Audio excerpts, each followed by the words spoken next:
কলিদাতে তাকলে গেছে হাজারে হাজার আমার ভালোবাসার ময়না পাখি। এরপর এই যে গেছে, এরপরে খেলে পালাই না কেন? টোকাই তো দিছে কোন নাম্বার ক তো এটা তো ওরা তুমি বোধহয় টপ গতি লয়ে গেছো, তবে তো হাতে পালিয়ে দেন। এত কথা বাদ দিয়ে কোনটা মারো ওটা ক তুইলাম তো এইটা না। আচ্ছা আমি বুঝলাম না, আমি এখানে বসে বসে কেন আপনাদের খেলা দেখছি? আপনি কি আমাদের সাথে খেলতে চান ডাক্তার আপা?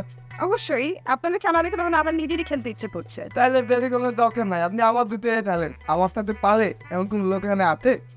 ও আচ্ছা, লেটস সি, চলেন। এই পরাম, এই তোর জীবনে কি যে তার এমন কোন রেকর্ড আছে যে তুই বুক ফুলে এত বড় বড় কথা কইতাছিস? ডাক্তার আপা, আমাদের মধ্যে যে সবচাইতে ভালো খেলে সে হইল আমাকে রাজা ভাই। তার সাথে খেলায় পাইরা ওঠা খুব কঠিন আছে। আচ্ছা, সব কিছুতেই দেখলাম আপনারা একজনকে টানেন, রাজা। সে কি আপনাদের সবার বস? বন্ধু তো বন্ধুই ম্যাডাম, বন্ধু আমার বস হয় কি করে? আসলে এরা সবাই রাজা ভাইরে নিয়ে একটু বেশি বেশি করে। এই যে তুমি তৃতীয় এলো তবিল ভাই, তুমি ঠিকাল করো আর না করো, লাদা ভাই এটা আমাদের বল। এই ফালুক ভাই তুমি তত হইতে তো না তান। না, ঠিকই কইছিস। এই মুহূর্তে যদি রাজা ভাই এখানে থাকতো ডাক্তার আপা, তাইলে এখানকার পরিবেশটাই দেখতেন একেবারে অন্যরকম হয়ে যায়। আচ্ছা, আপনারা কি এখানে প্রায় অনেক সময় ধরে আড্ডা মারে? ক্লাবের কাজই হয়তো আড্ডা দেয়, তবে এই ক্লাবে আড্ডাটা একটু বেশি বেশি হয়। আসলে কি জানেন ডাক্তার বেলায়, এই ক্লাবের কাজই হইল মানুষের ভবিষ্যৎ নষ্ট করে। দেখতো দেখতো ফালুক ভাই, কথাই ফতান করে এত কথা হয়ে গেল। কবি, তুমি যেহেতু জানোই যে এই ক্লাবে আসলে মানুষের ভবিষ্যৎ নষ্ট হয়, তাহলে তো তোমার খামা খাইখানে আসার কোনো দরকার নাই। আরে তা হইব কেন?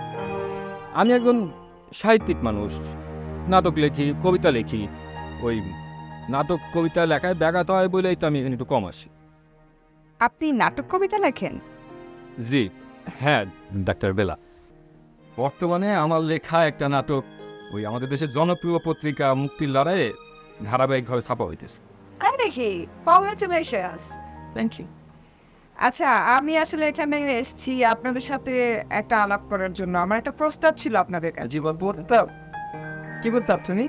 মানে আমার বাড়ি ঘর যে কয়দিন ঠিকঠাক না হয়, আমি মানুষকে চিকিৎসা করার জন্য বা মানুষকে তো সেবা দিতে চাচ্ছি, সেই চেম্বারটা আমি যদি মৈত্রীর সঙ্গে করি, আপনাদের কি কোনো আপত্তি আছে? না না, কিসের সমস্যা? আপনার এই প্রস্তাবটা তো খুবই ভালো। থ্যাংক ইউ, ভালো প্রস্তাব। আমাকে সমস্যা হইব কেন? আপনি নিশ্চিন্তে এখানে প্র্যাকটিস করতে পারেন। হ্যাঁ, এইখানে আমার একটু আপত্তি আছে। কিসের আপত্তি? মৈত্রীর সঙ্গে এত এত মানুষের আড্ডা হয় যে লোকজন এইখানে এসে চিকিৎসা নেওয়ার জন্য উৎসাহ আগ্রহ কোনোটাই পাইব না। তুমি চিন্তা এত করে লং ডাক্তার বেলা। আপনার অস্থায়ী চেম্বার করার জন্য এর চাইতে ভালো এবং নিরাপদ জায়গা আপনি এই এলাকায় আর কোথাও খুঁজে পাবেন? ঠিক আছে, সবাই যদি কয় ভালো দিনে ভালো, আর ভালো না খারাপ এটা তো ডাক্তার বেলা নিজেই জানতে পারবো। তখন বুঝবো আমি ঠিক করেছিলাম না ভুল করেছিলাম।